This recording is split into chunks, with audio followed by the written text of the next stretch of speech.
Okay, so now we have our starter template with Breeze set up and our server running with Laravel Sail. Let's look at creating our documents migration and then its relationships between the documents and the users. So back over in the command line, let's make that model and its migration. So I'm doing a sail artisan make model. I'm going to make a model called document. I'm going to pass in the A flag here, so this will create the migrations and the controllers for us as well.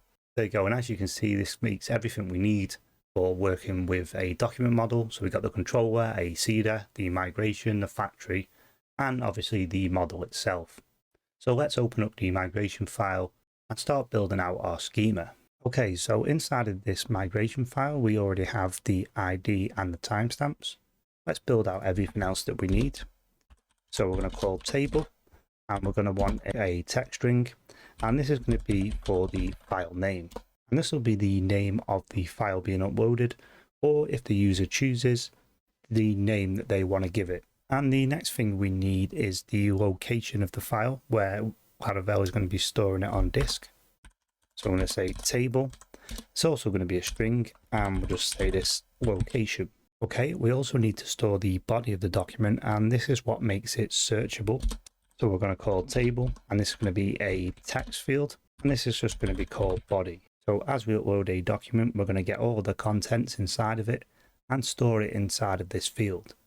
And then we're going to be using our search engine, in my case Melee Search, to search against the body of that document. Okay, the next thing we need to do is create a link to the user who has uploaded this document. Now you can do this by creating an unassigned big integer, and then on a separate row creating a foreign ID that references the ID on the users table.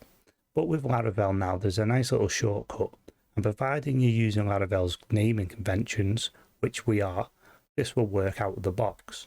So let's take a look at this. We're going to do table, and then we're going to call a method called foreign ID. And this foreign ID is going to be called user underscore ID.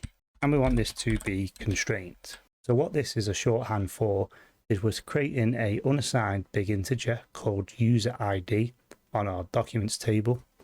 And this will reference the users table. And as I said, with the Laravel naming conventions, Laravel works all of this out for us, and it creates a foreign key constraint for us. So the user ID here inside of our documents table will link to a user's ID on the users table. So you can add more properties to this, like on delete cascade, for example, but I'm going to leave that up to you. I'm not going to be adding it in this series. So over in the terminal, I'm doing a sail artisan migrate. And there you can see this has created our documents table for us. So now let's set up the user relationships in the model. So over in the root of the project, I'm opening app, models, and let's open up the document model first. And then inside of here, let's create a new public function, and we're going to call this user.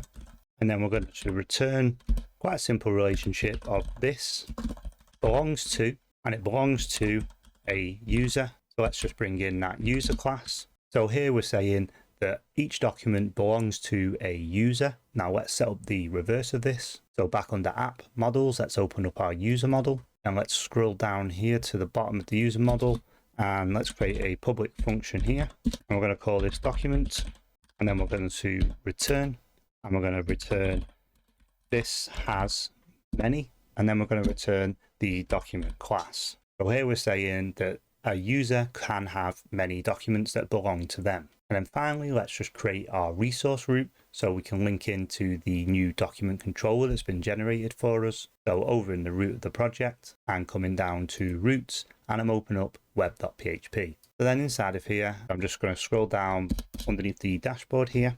I'm going to create a route, and this is going to be a resource route. I'm going to give this a name of documents. And then this is going to go to our document controller, which was generated for us. And as you can see here, PHP Storm has brought in the full namespace here for me. But what I'm actually going to do, I'm going to remove this and bring it in at the top of the root file. It just makes reading the routes easier in the future. So let's just remove that for now. And then I'm going to add some middleware onto this. And the middleware I'm going to add is auth. as I want all the endpoints inside of this document controller to go through the auth middleware. So now let's just bring in that namespace in at the top. So at the top of the file, we're going to do a use, and we're going to bring in that namespace of app HTTP controllers document controller. Now that's our root set up. So over in our application, let's just go to that documents endpoint, and we should just get a blank page here because we don't actually have anything in the controller yet. But now we know the root is working. In the next video, let's look at returning a view here and start building up our UI. If you are enjoying this series, don't forget to hit that like button. Also, don't forget to subscribe and hit the notification bell so you get updates as and when future videos are released on this series. Also, check out the other series on my channel. I have a lot of Laravel related content on there. And remember, this course does come with some extra premium content that is completely optional, and that is over on Udemy, and I'll pop a link in the description with a 60% discount code for the first 100 signups, and you can watch the entire series straight away without any adverts.